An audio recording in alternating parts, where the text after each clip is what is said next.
This meeting is being recorded. Good afternoon, everyone. Good morning, I guess, in some parts of the world.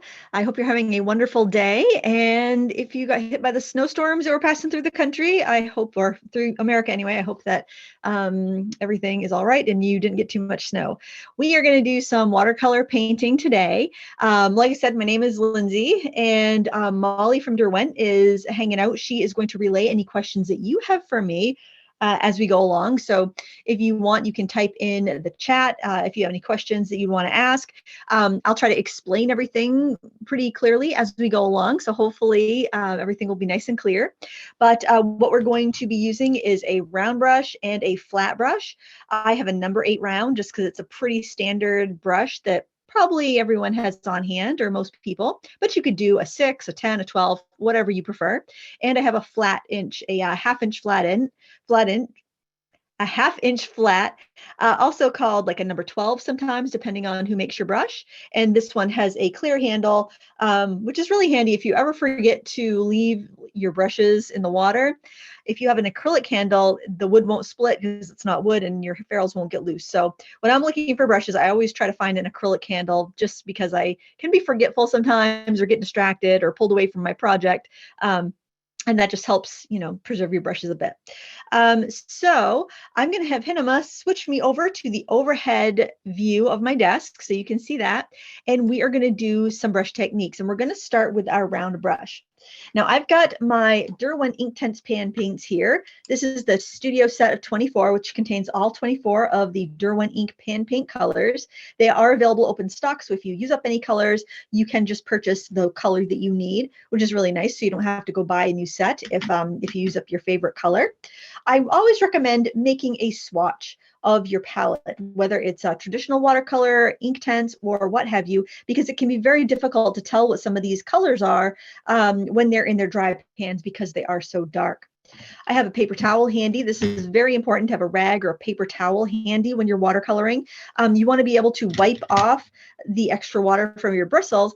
And also, sometimes you'll get beads of water on the ferrule, and if you don't blot those off, they can slide down and plop off onto your painting and then leave a puddle and kind of make a mess or a cauliflower. So you want to have a paper towel or rag handy. And I have a couple little mixing spaces. You don't have to have anything fancy for mixing. You can use the lid of your palette. You can also use a ceramic plate. I have these small little trays just so they don't take up too much space on our table today. You can use any watercolor paper for this. In fact, if you don't even have watercolor paper and you don't have paints, if you had a brush and just a brown paper bag, you could use water for these techniques because it would show up darker on a brown bag and you'd be able to practice without using up any of your supplies. So it's just important you get that mileage in, you build that muscle memory when you're working. I'm going to start off by taking a color. I think I'll grab purple. That will show up really well. It doesn't really matter. You can use whatever color you like. Adding a little water to the pan and making myself a puddle of color. Now, if you want to, if you know you're going to use a lot of colors and you want to make sure they're juicy and ready to go, you can take a spray bottle or an eyedropper and spray your palette. Because the palette's plastic, a sprayer is going to be fine. You don't have to worry about rust or corrosion on that. And that will just help your paints become a little bit quicker to activate. Now, the first technique I want to show you is one you've probably seen me do in different Michael's classes and tutorials on my YouTube channel, and this is a thin, thick, thin stroke. So what you're going to do is you are going to start with your brush, and I like to actually have my brush kind of up high, but I am going to hold my hand at an angle because I want you to be able to see what my brush is doing. And I'm actually going to hold my paper at a bit of an angle too. So what you want to do is kind of come in at a 90-degree angle to your paper, okay? And then you're going to press, and then you're going to lift while you pull back, and that's going to give you kind of like a pedal stroke. I think I'll grab a clipboard just so I can have something under here so I can hold it up at an angle for you. So we're going to start off with a 90-degree angle to our paper.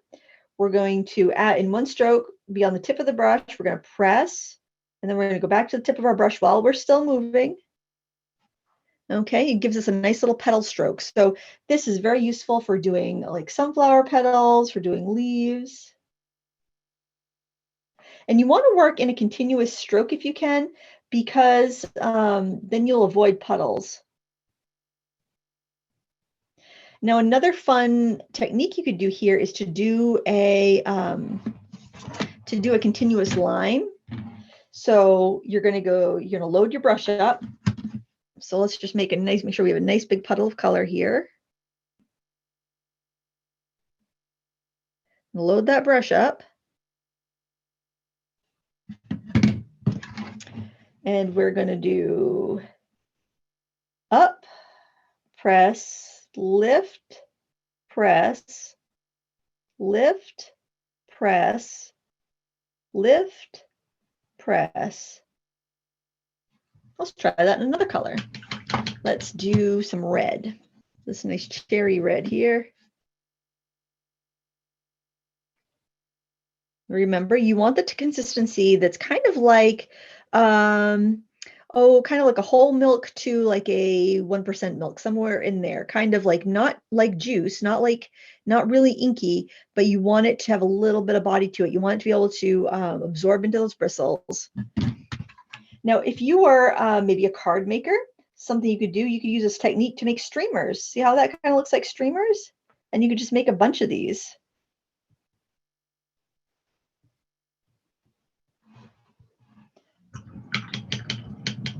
Your total party atmosphere. Now let's see what kind of how far we could go if we had just loaded up from the pan. I'm gonna do thin, thick, thin, thick, thin, thick. And if you had a bigger brush, you would have a bigger width of your stroke, because your stroke width is determined by when you press your brush how wide it goes. You can wiggle it a little bit and give yourself a bigger petal like that too. So so be creative and experiment and practice with your brushes. Do we have any questions so far? Lindsay, actually, we have two things. One, someone was asking, I don't know if you have any other light source around you that you might be able to add, but people were commenting that it was a little dark. Well, I did put a light right there. Let me move my my face light over in front of my work surface. Hopefully that will brighten it up a little bit.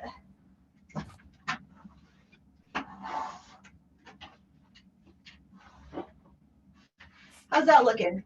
I think that looks a little better. I can put an overhead light on too. I think because I have so much white paper there, it might be my white balance on my camera that is kind of trying to correct for the brightness. Yeah, the whiteness of the paper seems fine to me. And I think it's mixed feedback. Some people say it's not dark, some people say it is. So it could be everyone's computer screen as well. So I wouldn't fuss with it too much. Okay, I have a lot of light. Sorry, if you can also brighten your screen, that might help.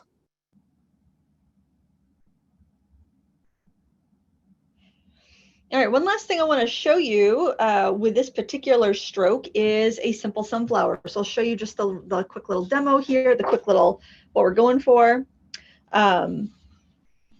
It's all those same petals. We'll start off by we'll grab some brown, we'll make a center. I like to have a colorful brown, so I'm going to add some of that purple that we were playing with earlier in there.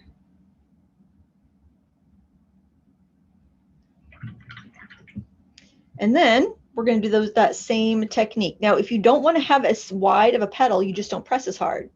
So we're going to make shorter strokes. Oops, and can you see? I don't know if you can see that or not, but there is water puddled on the ferrule. So I'm just going to wipe that off so it doesn't slide down into my painting. Now, for some easy shading, you can actually let the petals touch your center and see how it pulls out some of that brown and looks kind of effortlessly shaded.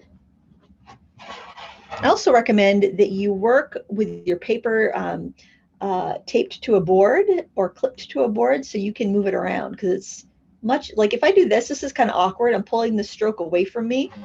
If I turn my paper, so I'm pulling that stroke towards me, I'm getting much better control and I'm going to have a nicer, see how much nicer that one looks versus that? Because pulling the stroke towards you is always going to give you a more controlled, better looking stroke.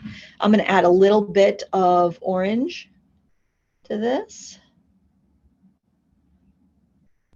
And when you're doing something like a flower, I recommend that you kind of space the petals around out, kind of like northeast, west, south, like on a compass. Because if you start from one side and you try to do all the petals next to each other, they want to kind of slant on you a little bit. So this way it helps you have all of the petals radiating out from the center. But don't be afraid to turn that paper because it's going to make all the difference. And also pulling towards yourself or your dominant hand. So if I try to make a petal and I try to pull it towards my non-dominant hand, it's going to be generally more sloppy than if I do that same petal pulling it towards my dominant hand. I mean, those looked all right, but I think it's just because I've been doing this for years. I have practice. And I think I'll take some yellow ochre and do a few and fill in the gaps on those, on that petal. Hey, Lindsay. Yes. A couple people have asked what the difference is between Inktense and watercolor. Do you mind explaining that as you're painting? Sure. Inktense and watercolor are both water-soluble products. Watercolor paint is a mixture of pigment and gum arabic, and it can have some fillers and extenders to control the vibrancy of the color. Inktense is a water-soluble ink.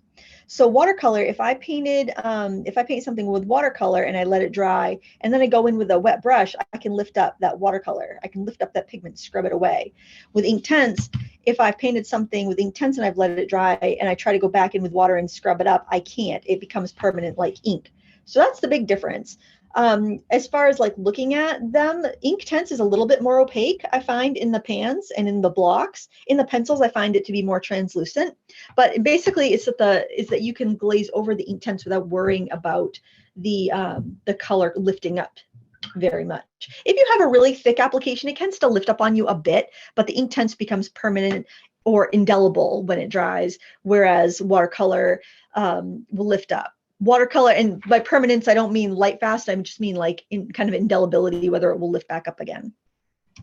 Another thing I want to show you with the same techniques, it's such a versatile technique, is to do like a row of like a fern or a branch of leaves. But for these techniques are going to work for your watercolor or your Inktense or any liquid inks that you enjoy using, because you're going to be thinning it down to the same consistency.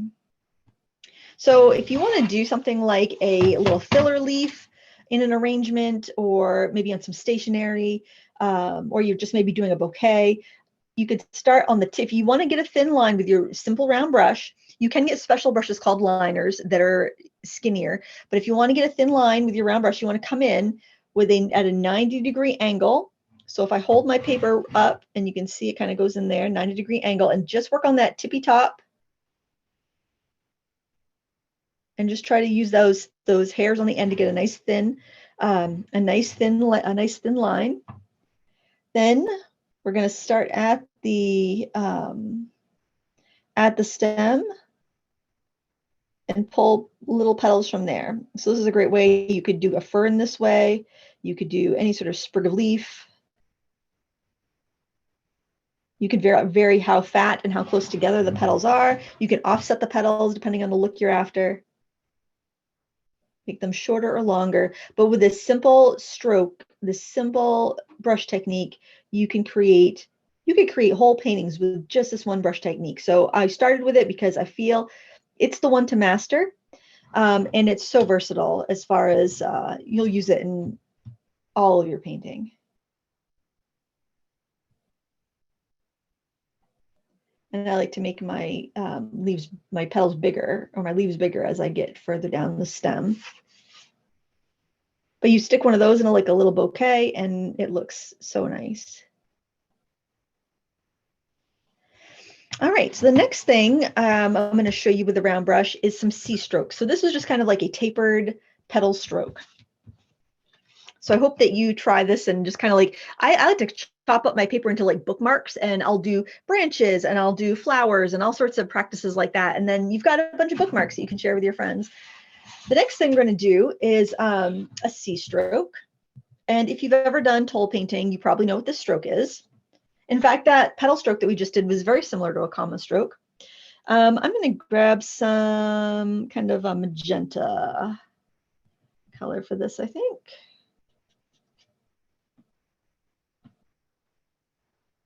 Okay, and a C stroke is pretty much what it sounds like. It's a C, but blot off the bead of water. We're going to start on the tip of the brush. We're going to press a little bit, and then we're going to lift a bit. So see how it kind of looks like a crescent moon, kind of? It almost looks like a couple little fish swimming around each other. So something that's kind of fun with this is that you can use a C stroke to do florals, like roses in particular. And I'm going to start by adding some water to this, getting it thinned down. I think I'll add a little bit of that red to it as well. So we get kind of like a corally pink color. Actually, I'll turn my computer a bit so I can look up and talk to you when we're doing this. All right, and lots of water.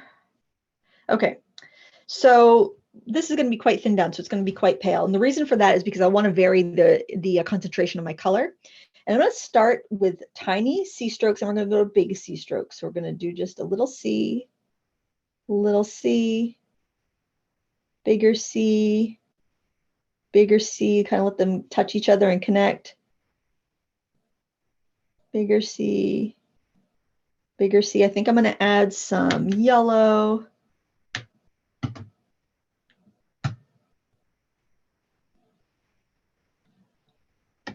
I like to let some of them can touch one another so the colors can blend.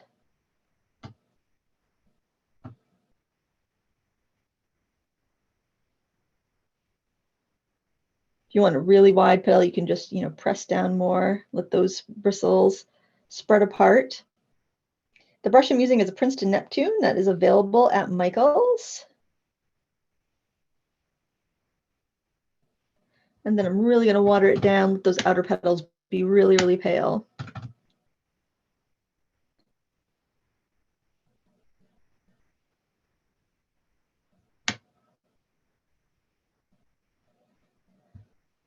All right, now you got to work kind of quick before things dry out.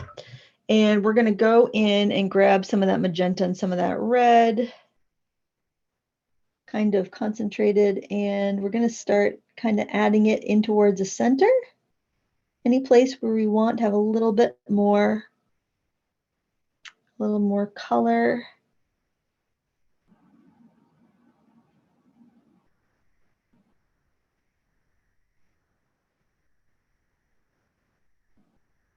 Just let it fade out. It's just kind of a really pretty, simple way to do a flower.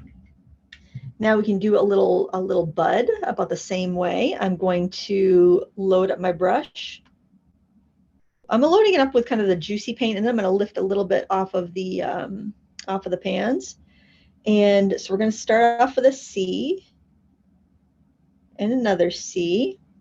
And then I am going to do a kind of like a C stroke or a comma stroke. I'm just going to pull down, do a lift, press, lift stroke, just like we did before, and we'll have a little rosebud here. Grab some green.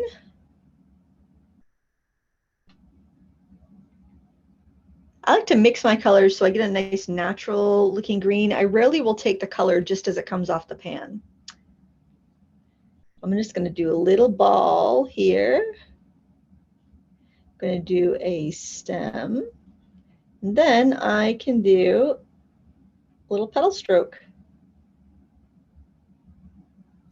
Hey, Lindsay, someone was asking just if you have any tips on roses and how to keep them from looking flat. I think varying your color so you have some lighter areas and some darker areas really helps. And if you do a few roses together and vary the angle that they're like having some kind of look off to the edge and some look straight ahead and some look off to the other edge, that helps give you a little bit of depth. And also when you go ahead and you add like some, we'll add some leaves here. That's going to help kind of add a little shading behind it because you'll have the darker leaves, and that will help kind of pop them forward a little bit. So one really nice way to do a leaf is to use the whole flat of your brush like that. So we're using the whole length of the brush, and then we're going to just drag it down and lift as we go. And we get this kind of triangle shape.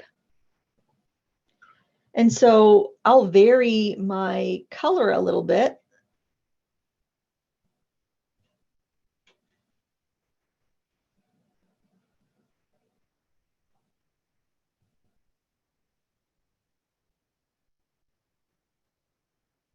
And put in some different tones.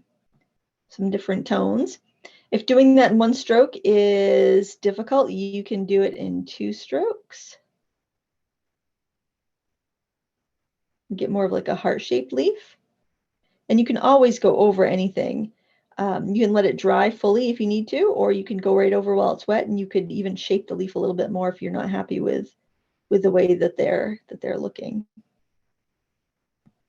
So just by playing and combining different strokes like that, you can create all kinds of flowers and leaves that you can play with, and stems and what have you. Another rosebud technique that I like to do is actually to do the stem first. And I'll do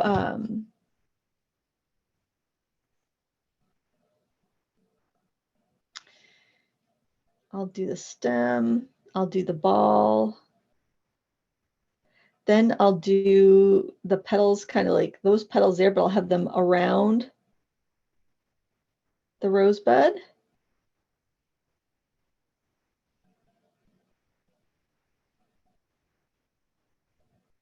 And then I'll fill in with my red. And you can let that dry first if you want to. If you're worried about the bleeding, or if you like the bleeding, then you can go ahead and fill it in. I think having some variety like that can really help. Now, after that's dry, you can go back in with your darker versions and start kind of throwing in a little bit of shading in towards the center. And that will help with a little bit of the depth as well. And I would recommend looking at it in a day or a couple hours, because it can look really sloppy at first. And then after you've given it some time to kind of breathe and you go back and look at it, it'll look a lot better. And then if you see that it needs something else, it'll be really easy to just add that little bit of shading or that little bit of highlight or whatever it is you need. The white Inktense block is very opaque, so you can actually go in and add highlighting like you would without a white pen or something like that. So you do have that advantage over watercolor, that you have a little bit of opacity. Another thing I want to show you with the round brush is a kind of variation. So I'll do this a lot if I am doing like a landscape or something. So let me get some nice blue here. So let's say I'm painting a seascape. Simply by using some thick strokes and some thin strokes, you can get a really nice shimmery look. Press down for a wider stroke and just lift up for a smaller one. I often will have larger strokes like in the towards the bottom of my water, just because that's closer to the viewer, and you generally will see bigger waves and ripples closer to you, and kind of more closer together, but skinnier ones further away. And it's just getting used to those brushes and what sort of shapes you can get and how thin of a line you can get with them, and how thick. A good quality pointed round brush will give you quite a thin line, and then the thickness is determined with how much hair is in the brush. So it's usually a good idea to work with the widest brush or the biggest brush that you can handle. So I'm just going to go, and I've got one more technique I want to share with you, and I'm actually going to do it on the back side of this first page. Don't be afraid to use both sides of your page. And this is a controlled wash. And what I'd like you to do for the controlled wash. And there's going to be a replay on Michael's YouTube channel in 24 to 48 hours. So if you want to go back and redo any of these techniques, you can watch the replay and pause it and do it as many times as you want. So I'm going to start, I'm going to sketch a rectangle. And we're going to do a controlled wash. And a controlled wash is when you want to fill an area with a flat color of paint. And the first thing you need to do when you're going to do a controlled wash is to make up a puddle of color. And you need, it's very important, and this is probably the most important thing about a controlled wash, is that you mix up more color than you think you're going to need. And it doesn't matter what color you want to use. You could use your least favorite color if you're like worried about wasting your, your favorite color. I think I'm going to mix the this kind of teal and this bright blue together because it's such a pretty color. And you want the consistency, you want kind of an inky consistency. You want it to be able to flow. And I just want to make sure I'm going to have enough to fill this area. All right, so you're going to soak up as much as you can into your brush. And you're going to want to have your paper on a board or something that you can tip. Okay, so I've got this on my clipboard. And I'm going to tip it at about, oh gosh, probably a 45-degree angle or a little bit flatter than that. And you're going to start by making a bead of color along the top edge of your shape.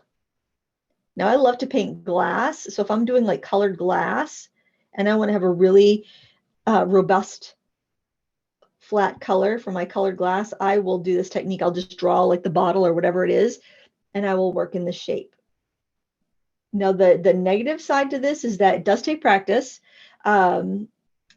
And it can get a little sloppy on the edges. So it's one of those great ones just to practice and get used to. So once you can see that you have a raised bead of color, now I'm just going to see if I can catch the light there. Can you see that there's kind of like a raised bead of color there? Once you've got that filled up, and it almost looks like it's going to start dripping because you've got so much color there. Then you're going to start using horizontal strokes to pull the bead down. And the reason you need to have your color mixed up is because if you don't, and you have to stop and remake color, you're going to get a streak. So when I still have just a little bit of bead of color there, I'm going to go in and add more to that bottom bead. And then I'm going to start pulling it down. And I tip my panel up more as I go so that it eliminates the chance of back runs happening. Oops, I probably should have reloaded that before I got that. All right, now you can change colors if you want to and get like a two-toned wash or graded wash.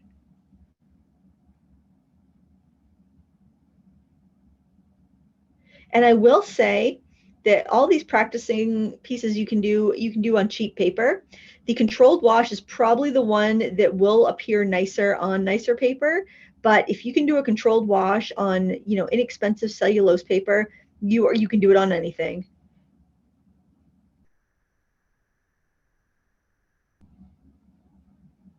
Now, when you get towards the bottom, and you don't have too much area to cover, and your brush is full, and you've got paint in your bead, you don't have to reload once you get close to the bottom. I think I still need a little bit more.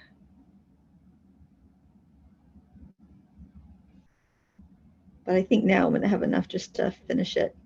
And notice how my angle, the angle of my paper, I am tipping it up higher. And I know I've got just enough in my brush to finish it up, so I'm not going to reload. I'm just going to finish. A beautiful flat wash of color. So you don't want to do this if you have too big of an area, and this isn't really necessary if you have a small area, but this is perfect for those mid-sized areas. So like a full sheet of paper, this would be very irritating, I think, to do in a tiny little space. I mean, if you could fill up a space with whatever's in your brush, you don't need to do this controlled wash. This is for areas that are larger than what you could do in a brushlet of paint, where you want to have that nice flat, look.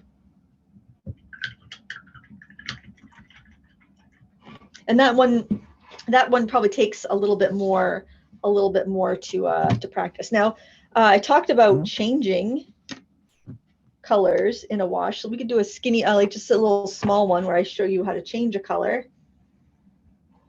I'm just going to make a smaller box just to save time. And I think I'll use the blue and we can change it over to that pink. So I just got to make sure I have puddles. I'll mix it into that purple, why not? We'll go to blue to that purpley color. Because I don't want to waste the paint, why not? Might as well use it up.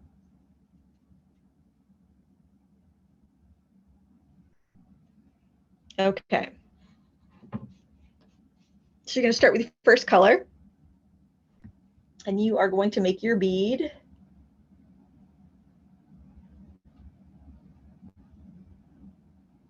This will be a controlled gradient wash. Make sure I'm in the camera there. You want to see that bead standing up.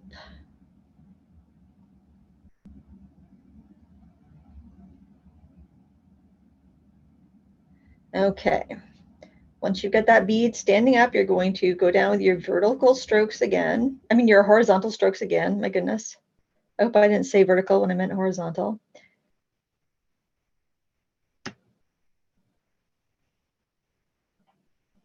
Now, when you're thinking you're going to want to start transitioning your color, pick up the second color and add that into the bead. And just start carrying it down.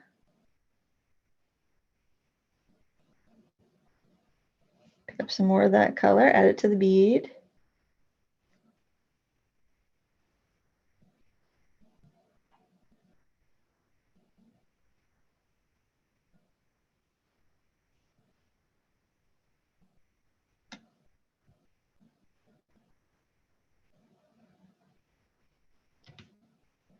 And this will probably be enough to take us to the bottom of that shape. Now, if you get to the bottom of the shape and you have excess color left over, you'll blot your brush off on a paper towel, and then you're going to set that dry brush in the bead of color and you're going to drink up the extra.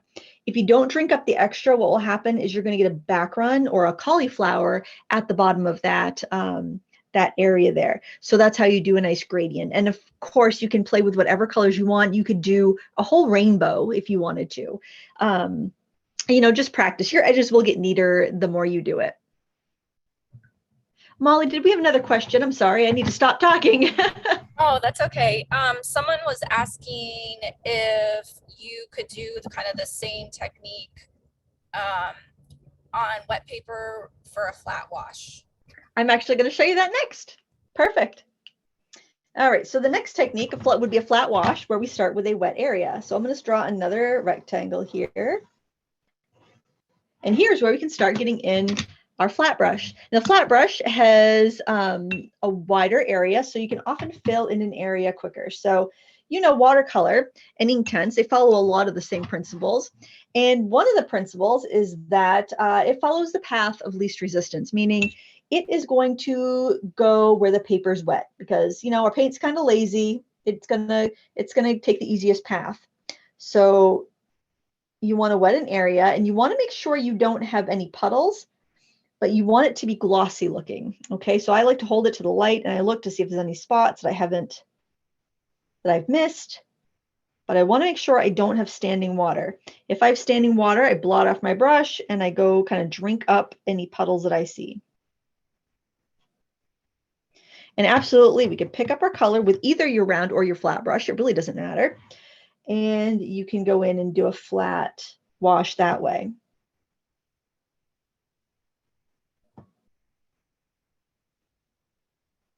Now you may be thinking, Lindsay, this is way easier. Why would you bother doing it the other way? One reason is because when you start off with water for the background, you need to make sure that you anticipate how dark to go, because when you have the wetter your surfaces that you put the paint into, the more it's going to shift as it dries and get lighter. Okay, now here I've got a big puddle there, and if I don't do anything about that, I'm going to end up with a cauliflower or a back run. And so I'm just going to put and it's already actually starting to happen. And that would be the other reason, the back run effect. See where, that's what I mean when I say a cauliflower. Can you see where it's lighter there? It's kind of background. I should be able to, while it's still wet, go in there and add some more color. And it can be pretty flat, but often it's not quite as uniform as a well-performed controlled wash. But that said, you can, while it's still wet, go over it again, or you can let it dry completely and then re-wet it and then go over it again.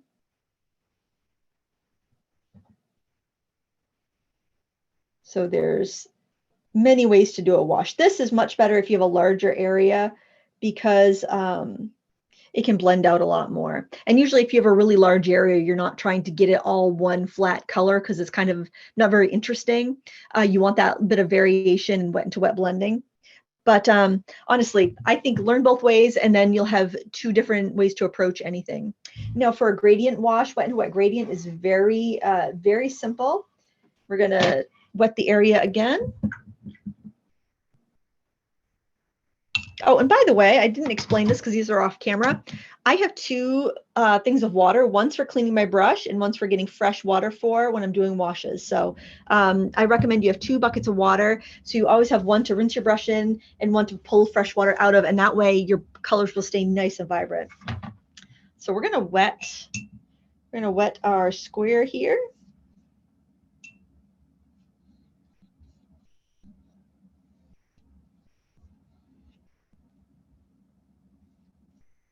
And we'll add one color, and you can use any colors you have, but I try to choose ones that are analogous or color friends, like next to each other on the color wheel for the most vibrant effects. So I'll start with this kind of reddish color that we mixed up top. And then I'll do the purple color down at the bottom.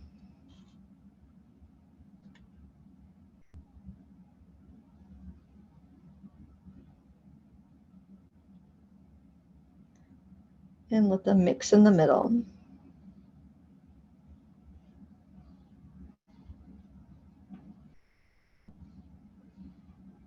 So there's lots of ways to do a wash. Go for whatever fits the painting you're trying to do.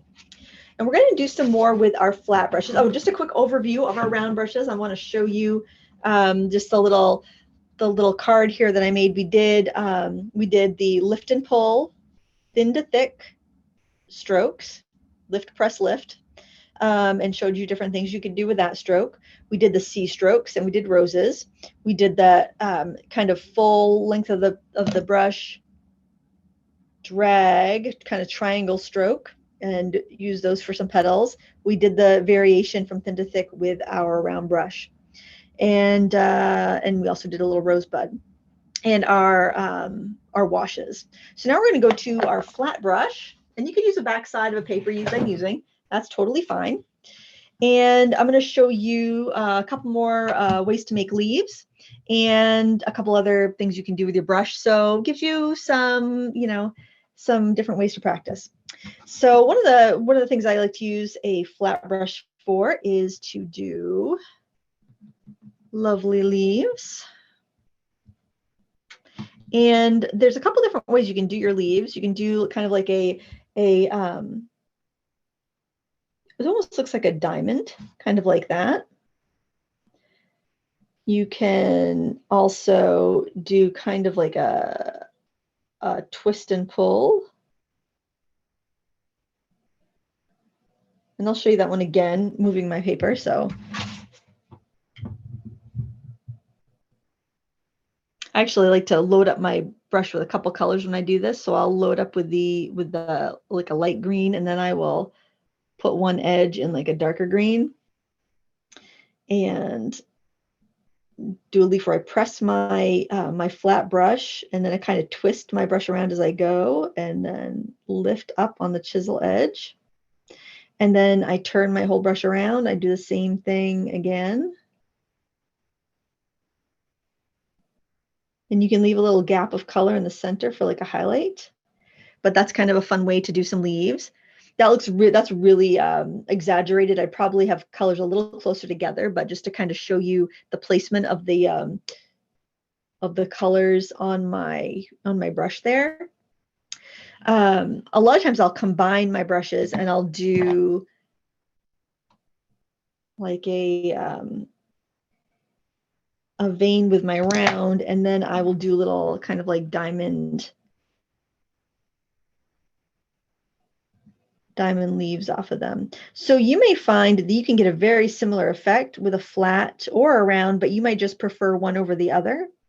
And like, because like you can do a very gentle glide with your brush and get a very soft looking petal stroke that looks like you could do it with a round brush, but it ends up being a little bit shorter and a little crisper, and you might prefer that look. So I'm not expecting you to love every technique that we do here today. I'm just showing you what they are and then letting you choose what's going to work, you know, what jives best with you. You may have a tremor. If you have a tremor to your hand, you might find the flat brush is much easier to manage because you don't have the wobbly bristles. So honestly, there's no right or wrong way. There's the way that's going to work with the way you like to paint.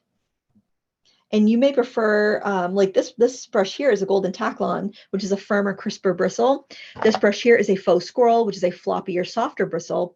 So, you know, if you find that your hand shakes or you're having a really difficult time feeling that pressure of how the bristles are fitting your paper, you might want to have a golden taklon to have that little bit of a firmer pressure. So we're all different, and you know, there's no perfect brush. You can take advice from people, but the important thing is that it feels good in your hand and you're using the brush that's going to work well for you.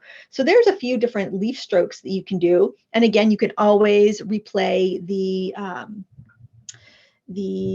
video on the Michael's YouTube channel in a day or two. The variation that I was showing you with the round brush for like water, it's the same thing. You would just use, but you'd use a chisel edge, which it's actually, I prefer to do water with a flat brush versus a round, because I have that chisel edge I can get a nice straight horizon line with. And I do my skinny strokes closer together, closer to the horizon. And as I get closer to the bottom of the paper or closer to the viewer, I press more with my brush, and then I get these wider waves and ripples that look a little bit more, little bit more close up because they're bigger. And then they also, you know, give you depth because you've got these bigger, closer ripples. So flat brush is so nice for doing water in a landscape. Let's see what else. Oh, one of my favorite techniques for a flat brush is I showed you double loading here with that leaf. One of my other favorites is side loading. And one of my favorite subjects to paint is birch trees. I love birch trees. So I'm going to show you how you can do a birch tree really easy. And we're going to take, I'm just going to go ahead and grab some either Payne's Gray or black. I think I'll take the Payne's Gray and add a little bit of natural brown to it.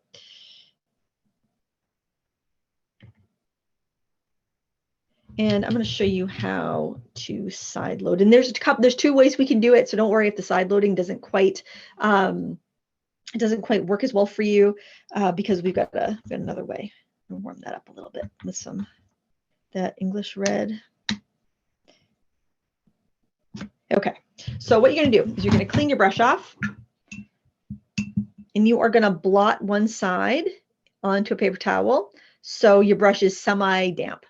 And then you're going to take your puddle of paint on your palette, and you are going to just lay your brush down in it so you have got one long edge in the paint. And you can draw a tree trunk on your paper if you want to, but I'm just going to freehand it. And then we are going to make a tree trunk. Oops, my brush was too wet and my paint all traveled. So that's not a big deal. I'll show you how to fix that. Teachable moment. So what I'm going to do is I'm going to scrub along. Before your paint dries, you can lift it up a bit. So I'm just going to scrub that out. And like I said, I'd show you two ways to do this. I'm going to grab some of that color and I'm just going to add it to the other side and let it float over.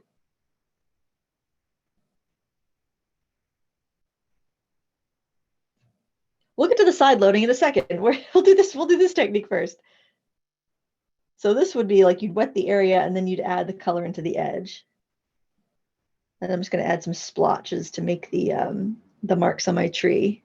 And then I can use the flat edge of my brush to give me some nice little branches off of my birch tree.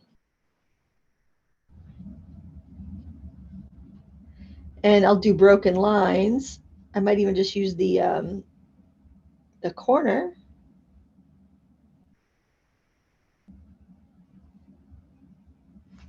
And I'm sure you guys know this trick if you watched any of my videos before, but I always have in a little dish off to the side little cut up pieces of credit card.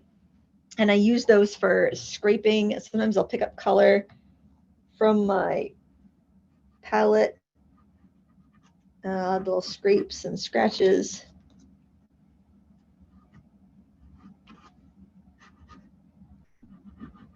To give us some nice, nice natural looking effects. I'm going to go in and grab a little bit of that.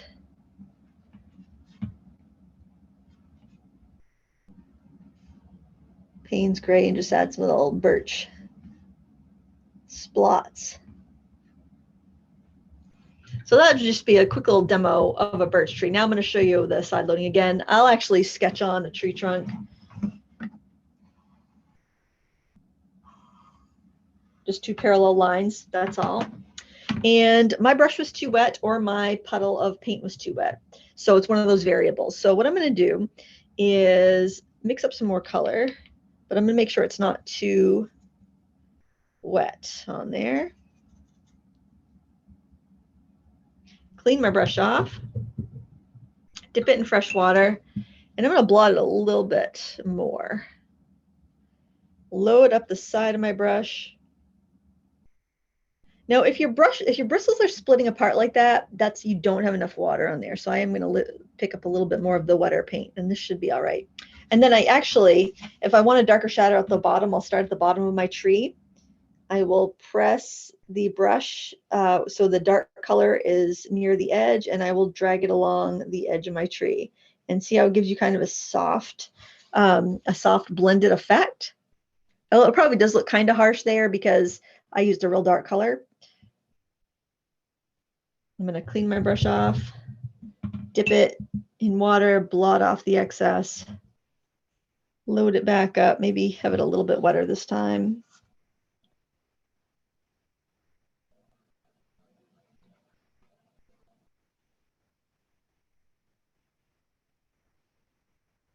And you can work back over it if you need to. If you need to soften it more, you can go back and forth.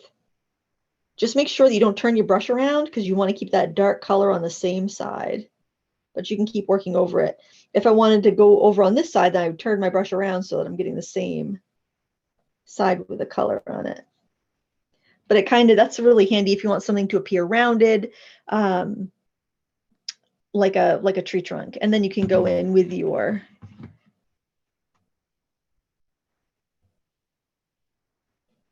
brush and some of the leftover paint, just kind of add some speckles and some spots.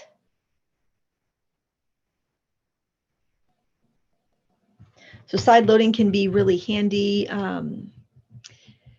Anytime you want to shade, it can be very handy to double load, like when you load one color on one side and one on the other for doing leaves or flower petals. Just another way to use that brush. If you wanted to add some leaves onto your trees, all you got to do is use your round brush, and you could do some splattering, which I think looks really natural. And you can also just kind of dab with the round brush. And I think just having a flat and a round is nice because it does give you quite a bit of variety while with just having 2 brushes, you still can do a lot with that. I want to share a couple more quick little techniques. I know we're just about out of time. Well, we got 10 minutes, so I got a few more techniques I want to share with you. One would be dry brushing. So when you have your flat brush, remember how I said to look and see the bristles kind of coming apart? Generally, you don't want that when you want a smooth stroke, but sometimes you do want that because you want to have a textured stroke. So maybe you want to do like a wood grain texture, like I have there, or maybe you want to do like kind of grasses, like a dry brush texture for like fur or hair or grasses. That's when you'd want your brush to be dry and you would want the bristles to spread out a little bit. So I'll show you that. Generally what I'll do is I'll pick the color right up off the pan, because that way I won't end up with with too much. And sometimes I'll actually pinch the bristles. And this isn't going to hurt your brush. Just gently pinch them. And I'll see if I can get a dry brush. Getting a little bit of a dry brush texture, but I think I need it a little bit drier. So I'll just dry out my brush a little bit. And hopefully that'll show up. Just that kind of texture, which might not be ideal for individual strands of grass. You're better off to use a chisel edge of your brush. But if you're just trying to give like the impression of like a lawn and you're going to do a bunch of choppy little strokes, you could pull in a lot of texture that way. Or fur. If you want to do bristles like around the base of a tree, you're probably better off just going on the chisel edge of your brush, maybe stamping in some grass, or using your round brush and flicking it. Or, you know, I like this technique where you just kind of work on the chisel edge. And if you had a wider, like a 1-inch brush, and you squeeze those bristles, they would spray out a little bit more, almost like a fan brush, and you'd be able to get a little bit more of a grassy texture. With a smaller brush, you are a little bit limited to that texture, but you definitely can go on the chisel edge for some grasses to blend in the other shapes.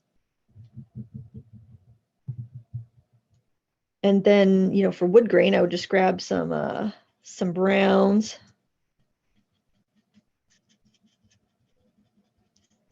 And if you have a bigger brush, go ahead and use a bigger brush, but blot out some of the moisture.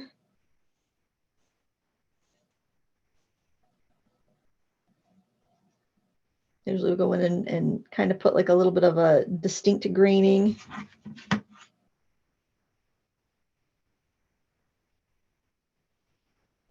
And just drag some for texture. But I'd probably use a bigger brush if I had one handy. And you can go on the chisel edge like this. That's still going to give you some texture, not as much texture because the bristles are really close together when you go on the chisel edge, but it will give you a little bit of texture for your wood grain, kind of like dried old driftwood and things like that. So that's kind of another technique that you can do, a texture technique.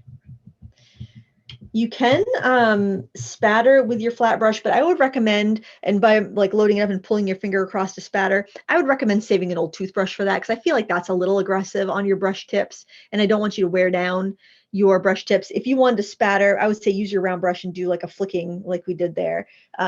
So next time you're about ready to toss an old toothbrush, just, you know, throw it in the dishwasher, run it through recycle, and save it for art, because it will work really good for that. You can use your flat brush for creating patterns. I'm going to grab another piece of paper.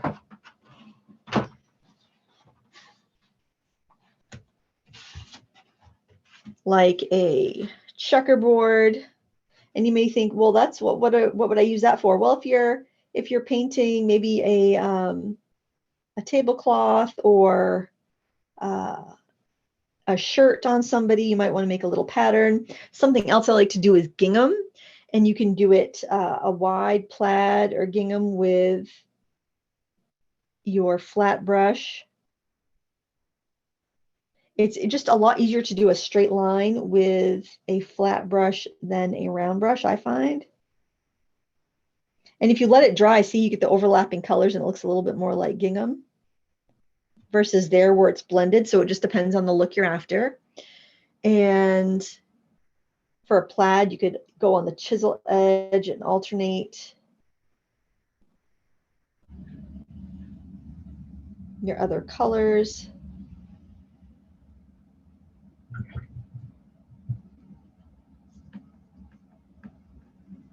And I mean, this is just fun playing with the paint you have left over. It's never wasted time to play with your paint.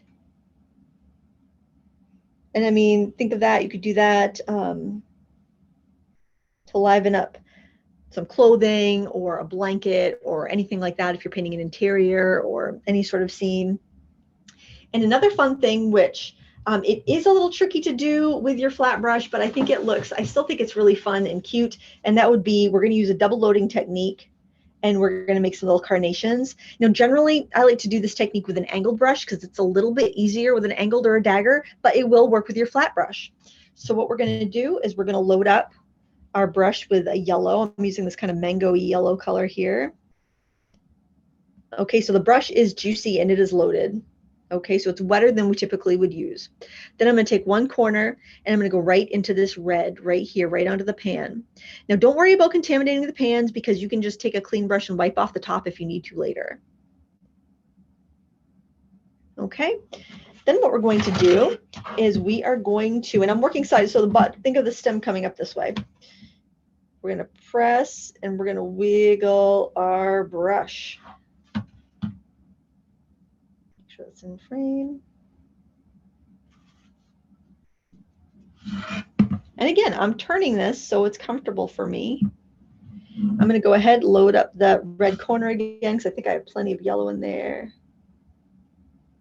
Tuck in a few petals in behind.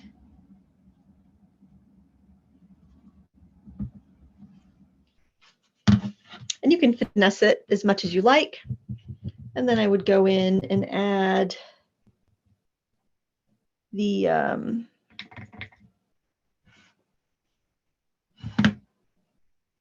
and obviously I would take a little more time with this, but I just wanted to pack in as much as I could for our time together. Then you could go in and put in your stem. And you could do those skinny little leaves they have.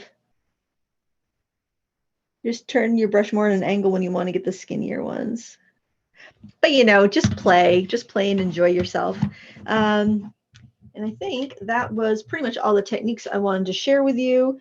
We've got our different leaf variations with the flat brush, our side loading, patterning, texture, chisel edge, double loading, leaves. So if we have any questions before we finish up here, Himana, if you want to come back up on my face, I think that way I can look at everybody. Hello. Actually, Lindsay, right before I do that, could you show both example pages before I go up to the? Sure. Thank you. Sure. This is our flat brush example page. We've got, like I said, side loading, chisel edge technique, texture, dry brushing techniques here, patterning, which I also showed you the plaid variation. We've got our side loading, our double loading, which is side loading but two colors, leaf strokes, ombre kind of floral strokes. We've got our lift press lift leaves and petals, that same technique. We have our C strokes, and you can even do S strokes, turned into flowers and rosebuds, controlled washes, thick to thin variation strokes. We've got using the whole width of the round brush, doing kind of like a triangle leaf stroke. And I'll show you the washes as well. We've got our wet into wet washes. We've got these were wet into wet, these were controlled, a gradient and a flat. Just more of the practice with the round brush. Our little birch trees and leaves with a flat brush. Oh, and this was just kind of a fun exercise. And this is something you can do. You know, you got some time on your hands. Just do rows of thin to thick, thin to thick, thin to thick. Just build that brush control and you know, get that practice in. That muscle memory is really going to make a huge difference in how quickly you paint and how precisely you paint.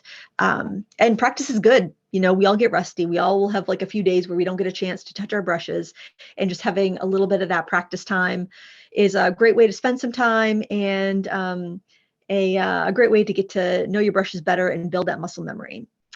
And did we have any other questions before we go? I saw one that said, how do you get your ink to not on the paper? To not what on the paper?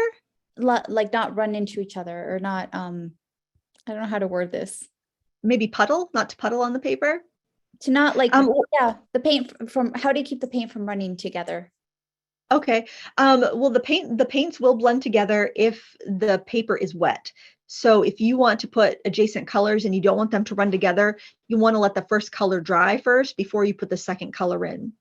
Also, I find that like if puddling is your issue, like having a like kind of a, well, I could show you here on this paper here, how see how in some of those strokes you get like a darker puddle. That is when more color comes off of your brush quickly. Generally, that is also a telltale sign of cellulose paper. So just by using a better quality paper, you won't have that issue. I was just making sheets of just practice stuff because when I'm practicing, I'm using cheap paper that I want to use up.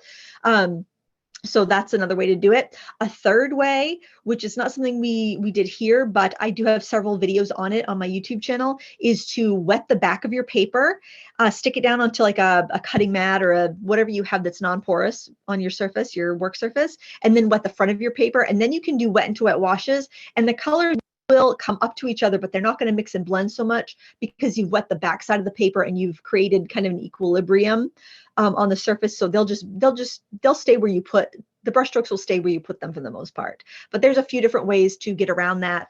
But practice and see what way you like best and what works for your situation. But generally, the paint's going to go wherever the paper is wet. So if you don't want your paint to travel, then you want to make sure that area is completely dry before you paint next to it. Awesome. Other than that, everybody's saying thank you so much. They really enjoyed your class and learned a lot from you. So thank you for being here, Lindsay, and for another one of your amazing classes.